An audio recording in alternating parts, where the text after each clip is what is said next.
ሰልፍ ዲፌንስ ቅድምም ወንድማችን ዲያቆን ዘማርያም ሲናገረው ነበር። ሰልፍ ዲፌንስ ኃጢአት አይደለም። ይሄንን ነገር ልናውቅና ልንረዳ ያስፈልጋል። እኛ ሄደን አታክ አናረግም። የሰላም ሰዎች ነን። ሄደን ሰዎች ላይ እጅ አንጭልም። ግን ሊገለንን የመጣ እንካ አንገታችን ዝም ብለህ ግደለን ደግሞ አይባልም፣ አይሆንም። ነው ነጥብ የምናገረው። ጩኸታችን በከንቱ አልቀረም። እውነት በመጨረሻ እግዚአብሔር በባዶ አላስቀረንም። ቅድም ከዲያቆን ፋሲካው ጋርም ስንነጋገር ነበረ። የሂውማኒታሪያን ሙቭመንት እንቅስቃሴ ሪቻውት አድርገውኝ ኢትዮጵያ ውስጥ ስለሚደረገው ግፍ፣ ኢትዮጵያ ውስጥ ስለሚደረገው በተለይ በሃይማኖት ምክንያት ስለሚሞቱት ሰዎች ቀርቤ ይህንን ነገር እንድናገር እድሉን ሰጥተውኛል። ይሄ ከእግዚአብሔር የሆነ ነገር ነው፣ ከኔ የሆነ ነገር አይደለም። በጣም አዌርነስ በውጪው ዓለም በጣም አዌርነስ እያገኘን ነው ያለነው። በጣም አዌርነስ እያገኘን ነው ያለነውና ሪቻውት አድርገውኝ እንግዲህ ቀን ቀጠሮ ይዘናል። ኢትዮጵያ ውስጥ ያለውን ነገር ለነሱ የመግለጽ ዕድል ተሰጥቶኛል። ያንን ክብረ ክህነትን በጠበቀ መልኩ የቤተክርስቲያን ስርዓትና አስተምሮ በጠበቀ መልኩ እዚህ ጋር እንደራጅ ያለን እያፈረስ እንደራጃለን። ሲኖዶስ አያስፈልግም። ካሁን በኋላ የምናውቀው አባት የለም። ሲኖዶስ የሚባል ነገር አናውቅም፣ ካህን የሚባል ነገር አናውቅም የሚባል ቪዲዮ እኮ ነበር። ማናላት በሉ፣ ካልሰማችሁ አልሰማውም በሉ፣ ካላያችሁ አላየውም በሉ። ቪዲዮ እኮ አለ። በቃ አንድ ወጣት ልጅ እጁን እያወራጨ ከእንግዲህ ጳጳስ የለንም አሜን ይላል። ከእስራኤል ውመን ከእንግዲህ ካህን አናውቅም። ይሄ ስህተት ነው እያለ ካሁን በኋላ ጳጳስ የለም። እኔ ጳጳስ ካሁን በኋላ አልቀበልም። እኔ ካሁን በኋላ ጠቅላይ ቤት አልቀበልም። እኔ ካሁን በኋላ ቄስ ሁሉ አስጠልቶኛል። ግን ምንፍቅና ነው። ዋጡት። ይሄን ሀቅ ነው። በቃ ኑፋቄ ነው ይሄ።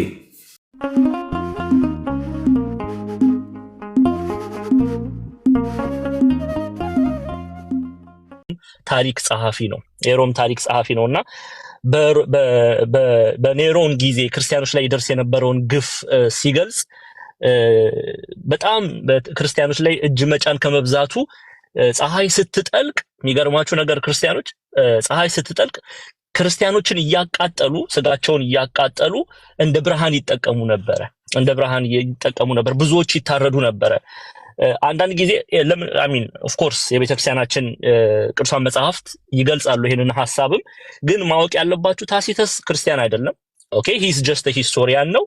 ግን የማይካደውን እውነት ራሱ በሮም ሂስትሪ ላይ መዝግቦት አልፏል። ክርስቲያኖች ላይ ይደርስ የነበረውን ግፍና እነ ቅዱስ ጳውሎስ እነ ቅዱስ ጴጥሮስ ከክርስቲያኑ ጋር ሰማዕትነትን ሲቀበሉ እንመለከታለንና ያ ዘመን በዘመነ ሮም ይደረገው የነበረው እጅ መጫን ዛሬ ላይ ኢትዮጵያ ውስጥ እየተደረገ ነው። ይሄን መካድ የለብንም። ብዙ ክርስቲያኖች እየታረዱ ነው ያሉት። ብዙ ክርስቲያኖች ህፃናት ልጆች ሰማዕትነትን እየተቀበሉ እግራቸው እየተቆረጠ ነው ያለው፣ እየተቃጠሉ ነው ያሉት። የራሳቸውን ስጋ ይቅርታ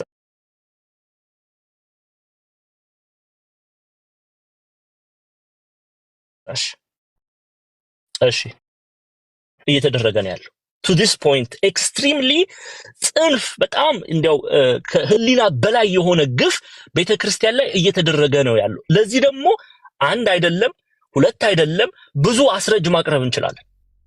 በፎቶ የተደገፈ በቪዲዮ የተደገፈ አስረጅ ማቅረብ እንችላለን። 6 ቤተሰቦቿን ያጣች 5 ቤተሰቦቿን ያጣች በመካከላችን የምናቃቸው ቅርብ የሆኑ እህቶች ወንድሞች አሉና አንደኛ ነጥብ እየተደረገ ያለውን ግፍ ሪኮግናይዝ ማድረግ ነው። መጀመሪያ ሶሉሽን አፕሮች ከማድረጋችን በፊት we have to recognize the problem። በቃ ግፍ አለ ኢትዮጵያ ውስጥ፣ ክርስቲያኖች እየተገደሉ ነው። ምክንያቱም አንዳንድ ሰዎች አሉ ቀለም የሚቀቡ የሆነ around the bush ይላሉ ምዕራባውያን፣ ዙሪያ ጥምጥም የሚሄዱ ኧረ እንደዚህ ነገር የለም አለ። እንዲያው ማየት ፈልጋለሁ የሚል ሰው ካለ ቴሌግራም ግሩፕ ላይ የሚጨፈጨፉ የሚታረዱ ለጅብ የሚሰጡ ክርስቲያኖችን በቪዲዮም ሆነ በፎቶም በተፈለገው ማስረጃ ማቅረብ ይቻላል። ስለዚህ እባካችሁን እንዲያው ነገሩን ላለመስማት የሸፈና ጆሮቻችሁን፣ አይኖቻችሁን፣ አፋችሁን የሸፈናችሁ ሰዎች ያድድ ባታርጉ። ግፍ አለ፣ ግፍ እየተደረገ ነው። አንደኛ ነጥብ ይሄ ነው። ያልተረዳችሁ ሰዎች ልትኖሩ ትችላላችሁ። ሰልፍ ዲፌንስ ቅድምም ወንድማችን ዲያቆን ዘማርያም ሲናገረው ነበር። ሰልፍ ዲፌንስ ኃጢአት አይደለም። ይሄንን ነገር ልናውቅና ልንረዳ ያስፈልጋል። እኛ ሄደን አታክ አናረግም። የሰላም ሰዎች ነን። ሄደን ሰዎች ላይ እጅ አንጭንም። ግን ሊገለንን የመጣ እንካ አንገታችን ዝም ብለህ ግደለን ደግሞ አይባልም። አይሆንም ደግሞ እንደዛ። አንድ ሰው ቤት ሰብሮ ቢገባና ሚስትህን እገላለሁ ልጆችህን እገላለሁ ቢል ዝም እንደማንለው ቤተክርስቲያን ውስጥ ሰብረው ገብተው ህፃናቱን ሲያርዱ ካህናቱን ሲያርዱ እህቶቻችን ወንድሞቻችንን ሲያርዱ ዝም ብለን አናይም። ቢብሊካል ፕሪንሲፕልም ሆነ ያቦ ትምህርት እንዲህ አያስተምርም። ስለዚህ ምን ማድረግ ነው ያለብን? ስንከላከል በምን መልኩ ነው መከላከል ያለብን የሚለውንም መመካከር ህብረት ፈጥረን መነጋገር ያስፈልጋል። ይሄንን ግን ማድረግ የምንችለው አንድ ስንሆን ነው። አንድ ልብ የሚለው በብዙ ይተረጎማል። ያ ከትርጉሞች መካከል አንዱ ምንድነው? አንድምታ ትርጓሜያችን በፍቅር ህብረት እያለ ይተረጉሙታል። በፍቅር ሆነን በአንድ ልብ ሆነን መፍትሄው ሰልፍ ዲፌንስ ቢሆንም እንዴት ያለ ሰልፍ ዲፌንስ ነው ማድረግ ያለብን የሚለውን ከአባቶች ጋር ተነጋግረን ያንን ማድረግ መቻል አለብን። ራሳችንን መከላከል መቻል አለብን። ከዚህ በኋላ ዝም ብለን የምንገደልበት ዘመን ማብቃት አለበት እና ይሄንን ልናቅ ያስፈልጋል። ሌላው ሶስተኛው ነጥብ የምናገረው ጩኸታችን በከንቱ አልቀረም። እውነት በጣም ፍራስትሬት አድርጌ ነበር። እውነት ለመናገር ዲያቆን ፋሲካው በጣም ብዙ ስራ እየሰሩ ያሉ ውድ ወንድማችን ናቸው። ቤተክርስቲያን ልጅ ናቸውና እሳቸው ብቻ አይደሉም፣ አሉ ሌሎችም ወንድሞች እጅጉን እየደከሙ ያሉ። ወንድማችን ዘማርያም ላይቭ ላይ መጀመሪያ ላይቭ በትምህርት ገልጿል ይሄንን ጉዳይ። ሌሎችም ሳይፈሩ ፊት እየተጋፈጡ ያሉ ወንድሞች አሉና እኔም ከሁሉም ያነስኩ በሆን እውነት ለመናገር የምሰራውን ስራ ትቼ ለብዙ ጊዜ በእህት ቤተክርስቲያን በመሄድ እዚህ ፖለቲሽያኖችን በማናገር ኮንግረስ ድረስ በመሄድ ተቃውሞ ሰልፍ በመውጣት በጣም እንትን ስል ነበረ ስደክም ነበርና የሆነ ሰዓት ላይ በጣም ፍራስትሬት አደረኩ። እንዴ ምንድነው ለምንድነው ዝም ያልከው እያልኩ በጣም በቃ ፍራስትሬት እያደረኩ ነበርና በጣም እኔ ራሱ ፐርሰናሊ ካለ የህይወት ሰልፍ አኳያ ብዙ ጭንቀት ውስጥ ሐሳብ ውስጥ ነበርኩና በመጨረሻ እግዚአብሔር በባዶ አላስቀረንም። ቅድም ከዲያቆን ፋሲካው ጋርም ስንነጋገር ነበረ። የሂውማኒታሪያን ሙቭመንት እንቅስቃሴ ሪቻውት አድርገውኝ ኢትዮጵያ ውስጥ ስለሚደረገው ግፍ፣ ኢትዮጵያ ውስጥ ስለሚደረገው በተለይ በሃይማኖት ምክንያት ስለሚሞቱት ሰዎች ቀርቤ ይህን ነገር እንድናገር እድሉን ሰጥተውኛል። ይሄ ከእግዚአብሔር የሆነ ነገር ነው፣ ከኔ የሆነ ነገር አይደለም። በጣም አዌርነስ በውጪው ዓለም በጣም አዌርነስ እያገኘን ያለነው በጣም አዌርነስ እያገኘን ነው ያለነውና ሪቻውት አድርገውኝ እንግዲህ ቀን ቀጠሮ ይዘናል። ኢትዮጵያ ውስጥ ያለውን ነገር ለነሱ የመግለጽ ዕድል ተሰጥቶኛል። ያንን አደርጋለሁ። ያ ብቻ ግን አይደለም። በዋሽንግተን ዲሲ ዎኪንግ ማርች በዓለም ዙሪያ ለክርስቲያኖች ላይ እየደረሰ ያለውን ግፍ አስመልክቶ የዎኪንግ ማርች አለ። ኢትዮጵያውያን ወክዬ በዛ የዎኪንግ ማርች የመሳተፉ እድሉን አግኝቻለሁ። ይሄ በጣም ደስ ብሎኛል። እንዲያውም ቅድም በጣም ደስ ስላለኝ ከዲያቆን ፋሲካው ጋርም እየተነጋገርን ነበረ። አዌርነስ እየተገለጠ ነው። በቃ አሁን ምንም የሚሸፈን ነገር የለም። እየተገለጠ ነው። ህዝብ እየሰማ ነው። ዓለም እያወቀ ነው። ስለዚህ ይሄ ነገር ጥሩ ነው። ግን ዋናው እባካችሁን ህብረት እናድርግ፣ በፍቅር እንሁን። መፍትሄው ላይ ዲያቆን ፋሲካው ብቻቸውን የሚደክሙበት ምንም አይነት ጉዳይ የለባቸውም። ብቻቸውን መድከም የለባቸውም። ዲያቆን ዘማርያም ብቻውን መድከም እኔም እናንተም ሁላችንም በአንድ ላይ በመሆን ሶሉሽኑ ላይ እንመካከር። በቃ እባካችሁ ሶሉሽኑ ላይ ምን ማድረግ አለብን የሚለው ላይ የሥርዓተ ቤተክርስቲያንን በጠበቀ መልኩ፣ የመጽሐፍ ቅዱስ አስተምሮን በጠበቀ መልኩ፣ የአባቶቻችንን የአበው ትምህርት በጠበቀ መልኩ አባቶችን ባካተተ መልኩ ሶሉሽኑ ላይ እንመካከር የሚል መልእክት ነው። እነዚህን 3 ነጥቦች ማንሳት እፈልጋለሁ። በተረፈ ዲያቆን ዘማርያም እጅግ አድርጌ አመሰግናለሁ። እግዚአብሔር አምላክ ይባርክ አንተንም ቤተሰብህንም። ክርስቶስ ፍቅር ወዳለሁ። እግዚአብሔር ያክብርልን ወንድማችን፣ ቃሉት ያሰማን፣ እግዚአብሔር ይጠብቅልን። እንግዲህ ዛሬ አጀንዳችን የሆነው አንዱ ይሄ ነውና ከርዕሳችን ሳንወጣ ማንም ሰዎች በሚሰጡን በሚያቀብሉን አጀንዳ ተሸካሚ ሳንሆን ጸንተን ያለን ነገር በማበርከት የበኩላችንን አስተዋጽኦ ማበርከት ለቤተክርስቲያን እንቁምላት። ካቃተን ዝም እንበል፣ እንጸልይ። ጸሎት ራሱ ትልቅ እርዳታ ነው፣ ትልቅ እርዳታ ነው። በቃ ጸጥ ብሎ እግዚኦ ብሎ ሱባኤ የሚገባ ሰው እኮ አለ። እኔ ማውራት አልችልም መናገር። እንዴት የታደለ ሰው ነው! እንዴት እንደሚረዳ ታውቃላችሁ? እኔ ሰዎች ጸሎት የኛ ድምፅ አለ ምዛጋ የሚያሰሙ ነው። የእነዚህ ሰዎች ልመና ጸሎት ነው። እስኪ የታደላችሁ ጊዜ ያላችሁ ማድረግ የምትችሉ ሰዎች እስኪ ሱባኤ ግቡበት። አንተ አምላክ ድረስልን፣ አንተ ከፊት ለፊት ቅደምልን፣ አንተ ሞገስ፣ አንተ ክብር አድርግልን። አባቶቻችን ነቅተው ከፊት ለፊታችን እንዲቀድሙ አድርግልን። እስኪ እንጸልይ። በቃ አለቀ። እንደዚህ የሚያበሩ አሉ፣ ተደብቀው የሚያበሩ ሻማዎች አሉ። እኛ ማናያቸው እግዚአብሔር የሚያያቸው፣ እኛ ማናቃቸው እግዚአብሔር የሚያውቃቸው አሉ። ለዚህ ትልቅ ጸሎት ስለሚያስፈልግ አደራ ለማለት ያክል ነው። ክብረ ክህነትን በጠበቀ መልኩ የቤተክርስቲያን ስርዓትና አስተምሮ በጠበቀ መልኩ እዚህ ጋር እንደራጅ ያለን እያፈረስ እንደራጅ አለን። ሲኖዶስ አያስፈልግም። ካሁን በኋላ የምናውቀው አባት የለም። ወደ አርሲ እስቲ ይረሸኑ፣ እስቲ ሙቱ፣ አብሮ ከልጆቻቸው ጋር ማልቀስ። ይሄ ነው መጠየቅ። በቃ አለቀ። ሲኖዶስ አያስፈልገን ማለት አያስፈልግም። በቃ አለቀ። ከከበደስ ልኡካን እንኳን ቢያንስ መላክ የሚያጣራ ጉዳዩን በደንብ የሚያጠና ልጆቼ ተወካዮችን ልኬ ጉዳዩን በደንብ አጣርቻለሁ፣ መሬት ላይ ነው ሀቅ ይሄ ነው ብላ መናገር ያለባት የኛ ቤተክርስቲያን ናት። ይህ ድምፅ ስነሳ ኦርቶዶክስ ማለት ትክክለኛ ማለት ነው እንጂ በዚህ ጋር የተሐድሶን ዓላማ ማሳካት የለብንም። ጳጳስ አያስፈልግም። ከእንግዲህ የሚሰማ ጳጳስ የለም። ከእንግዲህ የሚቀበለው አባት የለም። ከእንግዲህ ጳጳስ አልሳለምም። ከእንግዲህ ቄስ አልፈልግም። ይሄ ጸረ ኦርቶዶክስነት ነው። ይሄ እንደራጅ ሳይሆን እያለ ያለው እናፍርስ ነው እያለ ያለው። ይሄ እንደራጅ ያለ አይደለም ነገር። ይሄ ሰው እናፍርስ ነው እያለ ያለው። ይሄን በደንብ መለየት አለብን። ይቅርታ መምህራን እያላችሁ ብዙ አወራሁኝ።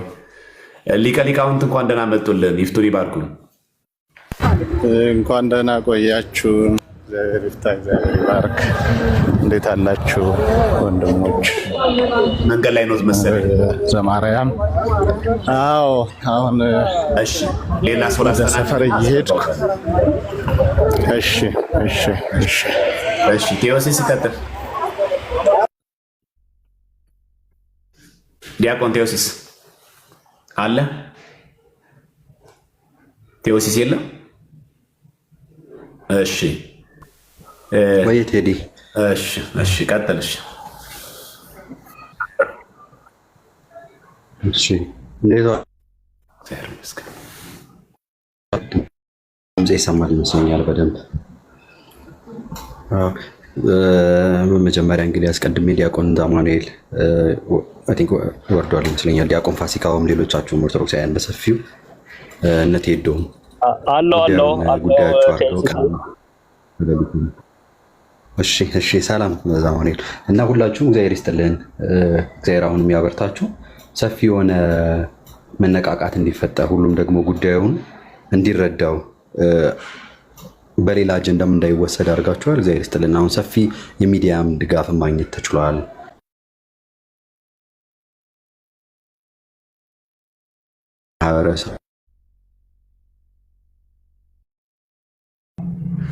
ይቆራረጣል። ቴዎሲስ እንደ ኦርቶዶክስ እየጠፋ ነው መሀል በሰላም ኑሮን የሚገፋ አለ።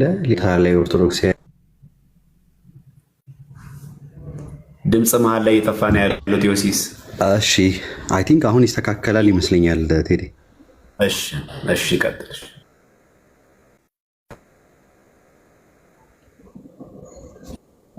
እሺ፣ ላስተካክልና ልመለስ ወይም ደግሞ እስከዛ ሳይናገር ላስተካክልና። እሺ፣ እሺ። ዲያቆን በረከት መምህራችን እንደምን አለ? እንኳን ደህና መጣ።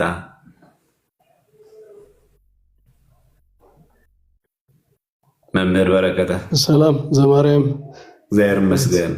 ሰላም እያለ ሁላችሁንም ተደምጡ። ኧረ እንዴ በጣም ጥሩ ሀሳቦች ነው ሲነገሩ የነበሩት። ያው ቢደጋገምም ስለማይከፋ ነው እንጂ አዲስ ሀሳብ የሚለም። እኔ 3 ጉዳዮች ላይ ማተኮር ያለብን ይመስለኛል። አንደኛ የቤተክርስቲያንን የሚያጠቁ በተለያየ መንገድ ቤተክርስቲያንን የሚያጠቁ አካላት አንዱ ዓላማቸው ፍራስትሬት እንድናደርግ ማድረግ ነው። በቃ የሆነ አባቶቻችን እንድናናንቅ፣ እርስ በርሳችን እንድንጣላ፣ ቤተክርስቲያን ያላትን አንድነት ከውስጥ እንዲፈተን እንደዚህ አይነትም ነው አንዱ ዓላማ እሱ ይመስለኛል እኔ። እና ለሱ ምንም አይነት እድል መስጠት የለብንም። በቃ ይሄ የኦርቶዶክሳዊነት አንዱ ፒላር፣ አንዱ መሰረቱ፣ አንዱ ምሰሶ በቃ አባቶች ከሌሉ ቤተክርስቲያን የለችም። ስለዚህ በጅምላ አባት የለም፣ ሲኖዶስ የለም፣ መሪ የለንም ምናምን የሚሉ ነገሮች ቀጥታ ጥቃት አድርጋችሁ ነው ማሰብ ያለባችሁ። በሌላ መንገድ የሚመጣ ጥቃት ነው ይሄ። አንድ ሰው ስም ተጠርቶ ሊነገር ይችላል እንዳልከው ቅድም ዘማርያም እከሌ በቂ መልስ አልሰጠም፣ በዚህ ሰዓት ኃላፊነት አለበት ተብሎ አንድ አባት ሊነገር ይችላል። በጅምላ የሚደረግ ንግግር ግን በቃ አባት የለም ማለት ምን እያለ እንደሆነ ታውቃላችሁ? ቤተክርስቲያን የለችም እያለ ነው። እና ይህንን አንደኛ መጠንቀቅ ይኖርብናል። አንናገር ማለት አይደለም፣ መናገር አለብን። ጅምላ የሆነ ፍራስትሬሽን፣ በጣም ጀነራላይዝድ የሆነ ንግግር ግን ጥሩ አይደለም። ምንም ቢሆን ቤተክርስቲያን እስካለች ድረስ አባቶች አሉ። ምናልባት እነሱ ጋር ያለ እኛ ማናቀው ብዙ ነገር ሊኖር ይችላል። ባይ ዘ ዌይ አባቶች እንደው የማይናገሩት ስለፈሩ ብቻ ነው የሚል ድምዳሜም ትክክል አይመስለኝም። ስለፈሩ፣ በስልጣን ስለተሸበቡ፣ በተለያየ ጥቅም አቅም ስለተያዙ የማይናገሩ እንዳሉ ሁሉ ሌላ ብዙ ምክንያት ያላቸው አባቶች ይኖራሉ። መናገርና አለመናገር 50-50 ሆኖባቸው እየተጨነቁ ያሉ አባቶችም ሊኖሩ ይችላሉ። ከጀርባ በፊታቸው ያለ ኮንሲኩዌንስ የሚታያቸው እኛ የማናየው ነገር ሊኖር ይችላል። ይሄ ሁሉንም ጀስቲፋይ ለማድረግ አይደለም። እንደዚህ በመጠንቀቅ ነው፣ በጣም አርቀው በማሰብ ብቻ ነው ምናምን ልንል አንችልም። የተለያየ አይነት ሰው ስላለ ማለት ነው። እና እሱና ሁለተኛ እኛውን መፍትሄ የምንሰጠው የምናስበው ፊት ለፊታችን ያለ ችግር ነው። እሱ ምንድነው? የምዕመናን መታረድ የምናየው በጣም የሚያሳዝን የሚያስደነግጥ ነገር ከፊት እያየን ነው። ግን ሌላ ብዙ ችግር አለ ልንጮህበት የሚገባ ማለት ነው። አባቶች በአንድ ድምፅ ወጥተው እንዳይናገሩ እንኳን ምን ተሰርቷል? ምን ተደርጓል? ይሄኛ ሃርድ የሆነውን ፓወር ብቻ ነው የምናየው፣ ሰው ሲሞት ምናምን የምናየው ማለት ነው። ቤተክርስቲያን ያንን መቋቋም እንዳችል፣ ሬዚስት ማድረግ እንዳችል፣ ምዕመናንን አስተባብራ መቆም እንዳችልስ ምን ተሰርቷል ደግሞ ከጀርባ? እና በሁሉም በኩል የበጣውን ጥፋት የደረሰውን ጥቃት አብረን ማየት አለብን ብዬ ነው ማሰብ። ማለት ለሆነ ጉዳይ ብቻ መልስ አይገኝም፣ መፍትሄ አይገኝም። በቃ ብዙ ችግር ከሆነ አንዱ ጉዳይ ብቻ መፍትሄ ሊያገኝ አይችልም። ሁሉም ችግር በየአቅጣጫው መታየት አለበት ማለት ነው። እና ይሄ የሆነ ፊት ለፊት የምናየው ችግር ብቻ አይደለም ችግሩ፣ እሱ መገለጫው ነው። በተለይ ወደ ውስጥ ስንሄድ ማለት ነው። እና ብዙ ችግር የለም ወይ? ይሄንን ኢኔብል እያደረገ ያለ ችግር የለም ወይ?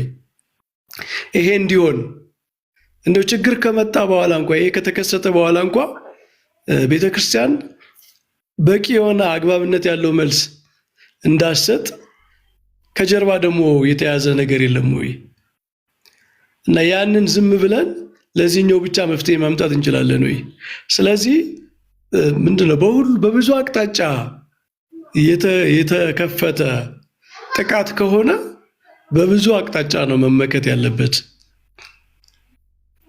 የሚል ሐሳብ አለኝ እኔ። ምክንያቱም ሰዎች ቤተክርስቲያንን እያዳከሙ ያሉ በአንድ አቅጣጫ ብቻ አይደለም፣ የሆነ ምዕመናንን በመግደል ምናምን ብቻ አይደለም፣ በተለያየ አቅጣጫ ነው እና በተለያየ አቅጣጫ መመለስ አለብን። ለዚህ ምን ያስፈልገዋል? በጣም ዲፕ የሆነ ሰፋ ያለ ውይይት ያስፈልገዋል ብዬ አስባለሁ። እኛ የምናየው አንድ አቅጣጫ ብቻ ነው ያለው፣ ግን በስንት አቅጣጫ ነው ጥቃቱ? ቤተክርስቲያን እየተዳከመች ያለችው በስንት አቅጣጫ ነው? አንዱን ብቻስ መፍታት እንችላለን ወይ የሚለው ማለት ነው። ሶስተኛ ይሄ ነገር መቆም የለበትም ብዬ አስባለሁ እኔ። የሆነ ዘመቻ እንዳይሆን፣ ዘመቻ ከሆነ ያቃ ዘመቻ የሆነ ጊዜ ያለው አይደል? ያቆማል። የሆነ ሳምንት፣ የአንድ ሳምንት፣ የሁለት ሳምንት ስራ መሆን የለበትም። በቃ መቀጠል አለበት። ብዙ ሰፊ የሆነ ነገር ነው ያለው፣ ማቋረጥ የለበትም። እኔ እንደውም በዚህ በማህበራዊ ሚዲያ በሳምንት አንድ ቀን ሁለት ቀን ቢያንስ እንዲህ አይነት ውይይት፣ ቀጣይነት ያለው ውይይት ያስፈልጋል ብዬ ነው ማምነው። የማያቋርጥ ማለት ነው። መፍትሄ እስኪመጣ ሰው ሁሉ በቂ መረዳት እስኪኖረው ድረስ እና ለመፍትሄ የሚያስችል እውቀት እስከሚፈጠር ድረስ ያው ሚዲያ በዋናነት ማሳወቅ ነው አይደል? እሱ እስኪፈጠር ድረስ ተከታታይነት ያለው ነገር መሆን አለበት። እና ምንድነው የሚሉት? ያው አንድ ሰሞን ይጮሃሉ፣ ከዛ ያቆማሉ፣ ወደ ሌላ ጉዳይ ይገባሉ ነው። እንደዛ ነው አይደል? ብዙ ጊዜ ቤተክርስቲያንን የሚያጠቁ አካላት እነሱ አያቆሙም። ከነገራችን ላይ እነሱ አያቆሙም። እኛን ግን አንድ ሰሞን የሆነ ነገር ያደርጉና የሆነ ሰሞን ጮኸው ያቆማሉ። ከዛ ይረሱታል። ደግሞ አታክ እናደርጋቸዋለን። ደግሞ የሆነ ሰሞን ይጮሃሉ። ከዛ እንደዚህ እያለ ይቀጥላል ማለት ነው። ስለዚህ ለዚህ መፍትሄው ምንድነው? ሪስፖንሱንም አለማቆም ነው። መቆም የለበትም ብዬ ነው ማስበው እኔ።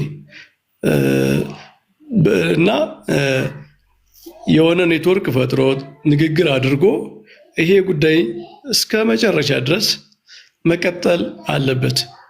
እኛ የቤተ ክርስቲያን ልጆች የሆነ አጭር ሚሞሪ ያለን፣ የሆነ ጉዳይ ላይ ዋይ ዋይ ብለን ጩኸን ከዚያ በኋላ የምንረሳ አይነት ሰዎች አይደለን። የቤተ ክርስቲያንን ጉዳይ ሁልጊዜ የሚያሳስበንን። ስለዚህ ይህን የምናሳየው ምንድነው? በማያቋርጥ እንቅስቃሴ የማያቋርጥ እንቅስቃሴ ማድረግ አለብን ብዬ ነው የማስበው እኔ። እና አሁን ከዘመቻ መንፈስ ወጣ ብለን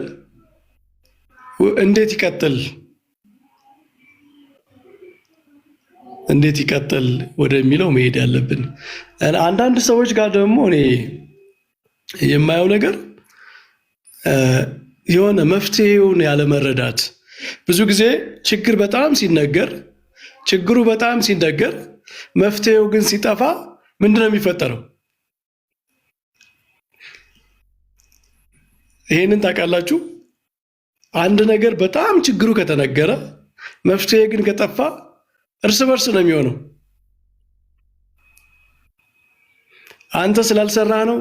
አንተ ስላልሰራህ ነው ወደሚል እርስ በርስ ወደ መነካከስ ይዞራል ማለት ነው። ስለዚህ መፍትሄው ላይ እናተኩር። መፍትሄው ላይ ማተኮር ማለት ነው ይህንን እናድርግ ብለን እንዲደረግ መናገር ብቻ ሳይሆን የምናረገው ነገር ምን እንደሚፈጥር ተስፋውንም እናሳይ። ማለት የሚደረገው ነገር በቃ ዝም ብላችሁ እኔ እንደዚህ ስላችሁ ይሄንን አድርጉ ከዛ በኋላ ወደ ምን እንደሚያደርሰን ግን በኋላ ነው የምናየው አይነት አካሄድ ወደ ፍራስትሬሽን የሚወስድ ይመስለኛል። ሰዎች በአግባቡ እኛ ጋር እንዲጓዙ ከፈለግን ውጤቱንም ቀድመን መናገር አለብን። ወደዚህ ይወስደናል፣ ወደዚህ ያደርሰናል። ስለዚህ መጨረሻ ላይ ወደ ምን እንደሚወስድ ከተረዱት በቃ በደስታ ይተባበራሉ። ወደ ምን እንደሚወስድ ለማይረዱት እንቅስቃሴ ግን ተባባሪ ላይሆኑ ይችላሉ። ስለዚህ የምናረገው ነገር ምን መፍትሄ እንደሚያመጣ ወደ ምን እንደሚወስደን በጣም በደንብ እንነጋገር። እርስ በርስ እንዳይሆን፣ መነካከስ እንዳይሆን፣ ተቀቢጸ ተስፋ ፍራስትሬሽን እንዳይፈጠር ወደ ብርሃኑ እንሂድ። ምንድነው የሆነ ላይት ያስፈልጋል አይደል? ወደዚህ ነው እየሄድን ያለ ነው፣ ወደዚህ ብርሃን እየሄድን ነው የሚል ነገር ያስፈልጋልና ወደሱ እናተኩር የሚል ሐሳብ ነው። እግዚአብሔር ይስጥልኝ ዘማሪ። እሺ፣ በጣም ግሩም የሆነ ሐሳብ ነው መምህር በረከት ያቀረበልን። በጣም ግሩም። ችግሩን ስናነሳ መፍትሄውን ጭምር እያመላከትን መሆን አለበት እንጂ ሁሌ ችግሩን ብቻ በማስረዳት ጊዜ እንዳንገድል፣ በፕሮፋይል ብቻ የሚቀር አይደለም። በማልቀስ የማልቀስ ኢሞጂ በመልቀቅ ብቻ የሚቀር አይደለም። ልብስ በመቀየር ቲሸርት በመቀየር ብቻ የሚቆም ነገር አይደለም። ሰብሰብ ብሎ ቁጭ ብሎ በውስጥ ማውራትም መነጋገር የሚጠይቅ ነገር ስለሆነ ይህን ቁጭ ብለን ማሰብ አለብን ነው። በጣም ጥሩ መልእክት ነው መምህር ያስተላልፉልን፣ ቃሎት ያሰማልን። እሺ፣ አጭር ደቂቃ የምሰጣችሁ ካሁን በኋላ። እሺ፣ መምህር ዳዊት ዶክተር እንኳን ደህና መጡልን። ሰላም ለሁላችሁ ይሁን። አባቶቼ ይፍቱኝ ይባርኩኝ ብያል ላለው ምናልባት ያው አጭር ጊዜም ስለሆነ እኔም አሳጥረዋለሁ። 3 ነገሮችን ማንሳት ፈልጋለሁ። አንደኛ መምህር ጠፋብኝ ስማቸው ቅድም ነበሩና ሁልጊዜ የሚናገሩት ስሎገን አለ እንትን አጀንዳን ቀይርም እያሉ ማለት ነው። እና ጥሩ ስሎገን ነች፣ ሁላችንም ብንይዘው። ምክንያቱም አጀንዳ ለማስቀየር አውቀውም ሳይሆኑ ሳያውቁ ብዙ የተደረገ ነው እና ያንን ሁላችንም ልብ ብለን ለሁሉም መልስ አይሰጠም፣ ለሁሉም ንግግር አያስፈልገውም፣ ለሁሉም ስብሰባ አያስፈልገውም። በተለይኛ ዓላማ እስካለን ድረስ ከዓላማው መውጣት የለብንም የሚል ሐሳብ ነው። ሁለተኛ በተለይ the past 2-3 days ምናልባት ትንሽ አነጋጋሪ የሆነው አንዳንድ ወንድሞች ጥሩ አስበው በቅንነት ይመስለኛል በተለይ አባቶችን መሳደብ ጥሩ አይደለም እና ስድቡ ተገቢ አይደለም የሚል መልእክት አስተላልፈዋል። ይሄ የሚደገፍና የምንስማማበት መሆኑን አጥብቀን መናገር አለብን። ምክንያቱም እንኳን አባቶችን ማንንም ገዳዮቹን እንኳን ልንሳደብ አልተፈቀደልንም ክርስቲያንንና ግን አንድ ለምሳሌ ወይ ችግር ሲኖር ወይ የሆነ ያልተሰራ ነገር ሲኖር እንደ ምእመን እንደ ልጅነታችን ደግሞ ይሄ ነገር መስተካከል አለበት የምንለው ነገሮች ሊኖሩ ይችላሉ። ይሄ በነገራችን ላይ ፍትሐ ነገሥትም ላይ አለ። ፍትሐ ነገሥትም ላይ በደንብ አድርጎ ተነግሯል። አንድ ጳጳስ ስራውን ካልሰራ ምንፍቅና ሊኖርበት ይችላል፣ በደንብ ሊያስተዳድር ይችላል፣ ለቦታው ላይ መጥን ይችላል። የተለያዩ ነገሮች አሉና ምእመን የምእመንንም ኃይል ማወቅ መረዳት አለብን። በነገራችን ላይ ይሄ የአገልግሎት አለመረዳት ይመስለኛል በእኛ ውስጥ እንጂ እነ ቅዱስ ጴጥሮስን ብንመለከት ራሳቸውን ባሪያ ነበር የሚሉት፣ ባሪያ ነን እያሉ ነበር የሚያገለግሉትና ጳጳሳቱ ባሪያ ናቸው። እንደው ክብሩ መስቀል ስለያዙ ያለንን ፍቅር ስለምንገልጽ ነው እንጂ የተሾሙት ሊያገለግሉ ነው እና ይህንን በደንብ እንትን ብለን ስድብ አያስፈልግም።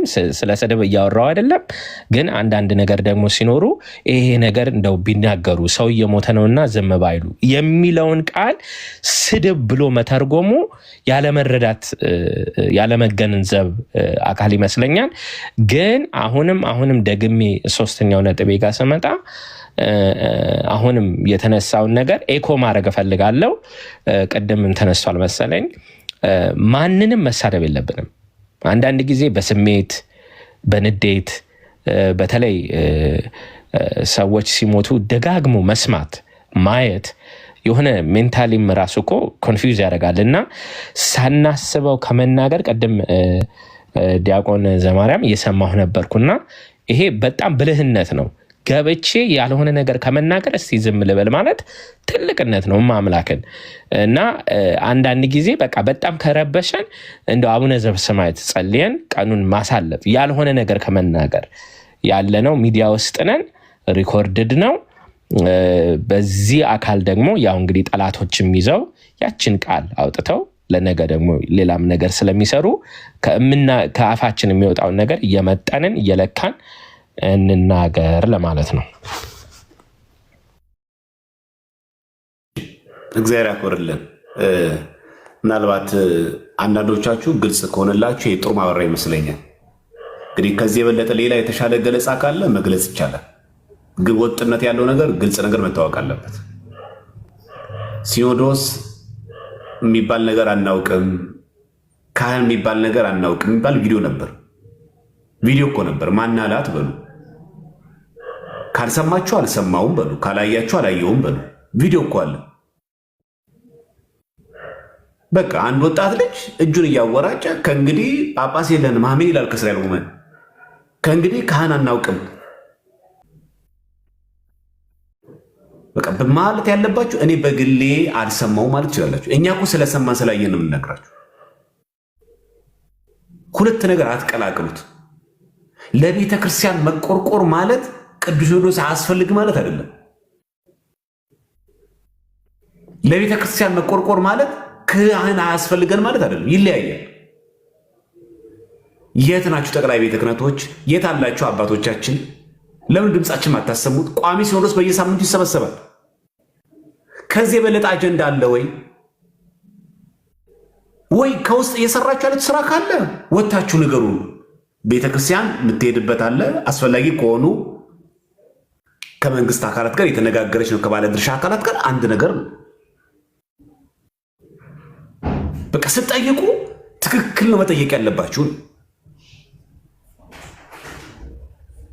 ይሄን ነው እያልን ያለ ነው እንጂ በቃ ጳጳሳት እንደፈለጉ ይሆኑ፣ ሲኖዶሱ እንደፈለገ ይበል፣ ካህኑ እንደፈለገ ይበል፣ ምንም ነገር አንጠይቅ፣ ምንም ነገር አንበል አይደለም። ሁለቱ ይለያያሉ። አትቀላቅሉት። እንደ ስሎጋን ግን ካሁን በኋላ ጳጳስ የለም፣ እኔ ጳጳስ ካሁን በኋላ አልቀበልም፣ እኔ ካሁን በኋላ ጠቅላይ ቤት አልቀበልም፣ እኔ ካሁን በኋላ ቄስ ሁሉ አስጠልቶኛል፣ ግን ምንፍቅና ነው። ዋጡቴን ሀቅ ነው። በቃ ኑፋቄ ነው ይሄ። ይሄን ንግግር አስወግዱ ነው። በቃ አለቀ። አሁን ግልጽ አሁን ይሄ በየዋህነት በቅል ለምጠይቁ ነው። ይሄን ኮሜንት ላይ ካሁን በኋላ ሌላ ነገር የሚጽፍ ካለ ብሎክ ነው ማድረግ ነው። አሁን ግን በቅንነት ለሚጠይቅ ሰው ነው ወራ እየሰጡ ያለሁት። አባቶችን ማክበር ያለ ካህን የለም። ይሄ ቁርባን ነክሩ በነገራችን ላይ የናጅሪዎቹ ዓላማ ነው። እነ ጀማነሽ ናቸው የጀመሩት። አሁን እኮ ጳጳስ የለም። ጳጳስ እኮ እኔ እኮ ድሮ እኮ ብያቸዋለሁ የሚሉ ሰዎች አሉ። አሁን እኮ ባተል እኮ የለ። እኔ እኮ ድሮ ቤተክርስቲያን እኮ ተበላሽታለች እኮ የሚሉ እኮ ሰዎች አሉ። ይሄ ኑፋቄ ነው። አሁን ካህን የለም ማለት እኮ የምትቆርቡት እኮ አማናዊ ስጋ ወደሙ አይደለም እያሉን ነው። የሚያጠምቃችሁ ካህን እኮ አማናዊ ጥምቀት አይደለም እያሉን ነው። ያ ማለት ከድህነት በአፋ ናችሁ ያላችሁት እያሉን ነው። በውጭ ነው ያላችሁት እያሉን ነው። እየገባችሁ ነው። ግን ቅኔው ይሄ ምጽአተ ቴዎድሮስ ብሎ የሚያወሩት ኢትዮጵያ የዓለም ብርሃን ናት የሚሉት አጅሬዎች እኮ አሉ። እዚህ ላይ እነ ጀማነሽ እኮ አሉ። እኔ እኮ ድሮ ብያቸዋለሁ። ጳጳስ እኮ አሁን የለም፣ አባት እኮ የለም ይላሉ። አሁን እችን ተገን አድርገው ነው እነሱ የሚናገሩት።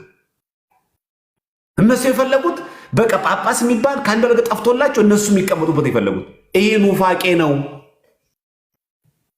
ክህደት ነው።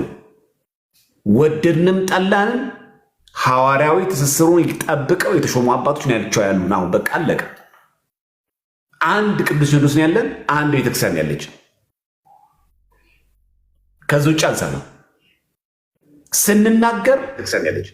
ማንቃትም ካለብን መናገርም ካለብን ልጅ አባቱን በፍቅር ይጠይቅ።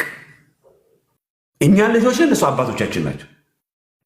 በሚገባቸው ልክ ክብረ ክህነትን ጠብቀን እንጠይቅ። በሚቀርበን ሀገረ ስብከት፣ በሚቀርበን ጠቅላይ ቤተ ክህነት ለሚገባቸው አካላት ቅርብ ናቸው የምንላቸው አካላት እናሳውቃቸው። አለቀ። በተረፈ ግን አባቶች ተኝተዋል እና አባቶችን አልቀበልም ማለት አይቻልም። ለዩ፣ ይህን ንግግር ለዩ። መሳደብ አይፈቀድም፣ ክልክል ነው፣ ኑፋቄ ነው ራሱ። ሲኖዶስ አያስፈልገንም እያለ ያለ ሰው ኦርቶዶክስ አይደለም። ከእንግዲህ ቄስ አልቀበል የሚል ሰው እሱ ኦርቶዶክስ አይደለም ነው። ለእኛ ኦርቶዶክስ ማለት ምን ማለት ነው? በሚገባ ይህን ወቅታዊ ጉዳይ ለአባቶች ደርስ ድምፁን የሚያሰማ ብፁዓን ሊቃነ ጳጳሳት ስማቸው ባጋው ጠርቶ እንደ አባትነት የኛ አባት ሆናችሁ ልትቀድሙ ይገባል፣ ጉዳዩን አጣርታችሁ አስፈላጊ ድጋፍ ማድረግ አለባችሁ ማለት አለበት። ኦርቶዶክስነት ማለት ትክክለኛነት ማለት ስለሆነ እንጂ እችን አንሻፎ የተሐድሶ ናፍቃን ሲራ ለማስገባት ከእንግዲህ ቄስ አልቀበልም፣ ከእንግዲህ አባት አልቀበልም፣ እኔ እነሱ ሳይ ደሜ ይፈላል ካለ ሂዝ ኖት ኦርቶዶክስ። ይህን ለዩ ነው እያልን ያለ ነው። አልሰማንም ካላችሁ ገብታችሁ ቪዲዮን ተመልከቱት። እንደ መፈክር እንደ ስሎጋን ሲናገር የነበረው ልጅ እየሰማችሁ ነው አይደለ? እያለ ህዝቡ ሰብስቡ ከእንግዲህ ጳጳስ ሲኖዶስ የለንም፣ ከእንግዲህ በኋላ የምንቀበለው ካህን የለንም ይላል። አዎ ይላል ሰው። ይህ እኮ ኑፋቄ ነው። ሲኖዶስ የለንም አይባልም። ሲኖዶሱ ዝም ብለዋል፣ ድምፃቸውን አላሰሙንም፣ እረኛ አልሆኑንም። እኛ በጎቻቸው ስንበላ ዝም አሉን። ምን ነው? በምን መንገድ ለውስጥ እንዲነቁ እናድርግ? ወይስ እኛ ሳናቅ የተጫነባቸው ይሁን የታፍነው ይሁን? ለይተህ መርጠ መናገር ነው እንጂ እችን አስታኮ ካህን አልቀበልም ማለት እኮ ሚስጥራትን አልቀበልም ነው። ያለ ካህን አይፈጽመም ሚስጥራት ሁሉ። ማን ሊያቆርብ ነው ነገር? ማን ዘዴ ሊሰጥ ነው ነገር? ማን ጋር ንስሐ ልትገባ ነው ነገር? አንተ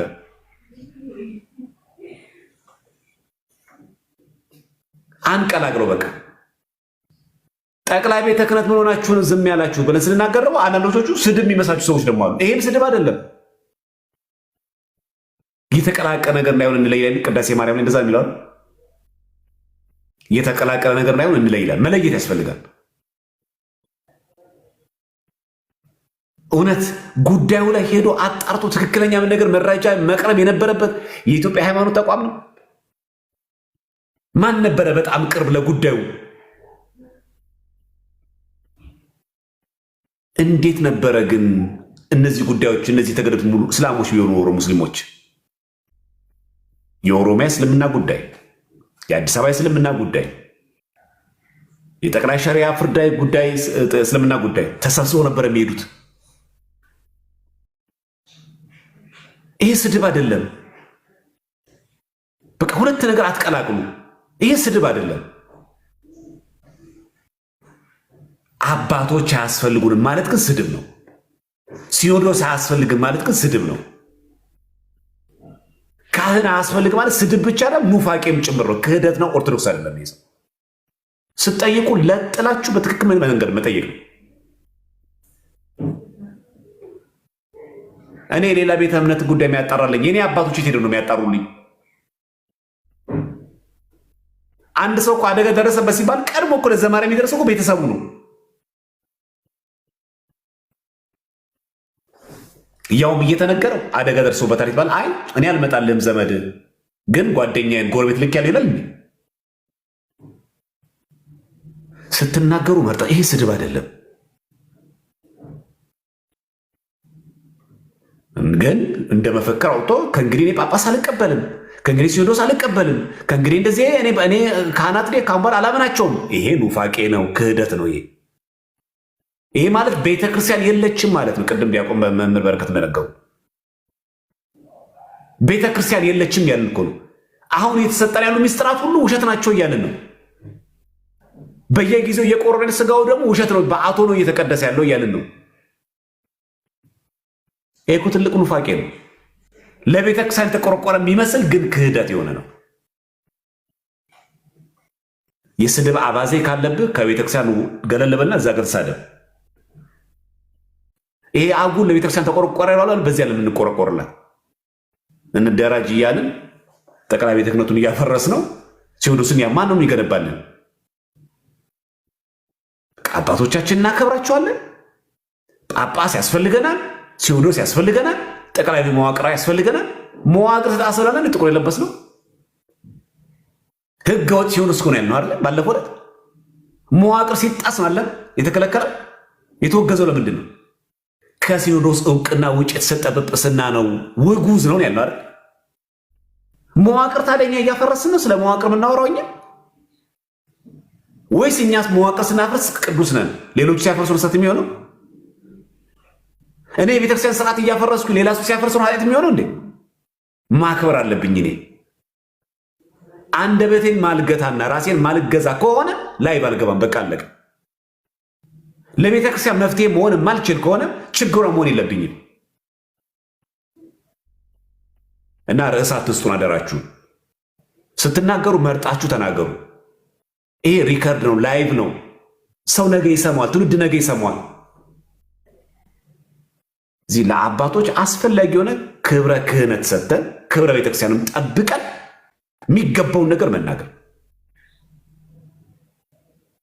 ዘለል ብለን ከሄድን ግን ምንጣላው ከቤተክርስቲያን ጋር፣ ከቤተክርስቲያን ጋር ስንጣላ ደግሞ ከእግዚአብሔር ጋር ምንጣላው። ይሄን ማወቅ አለብን። እሺ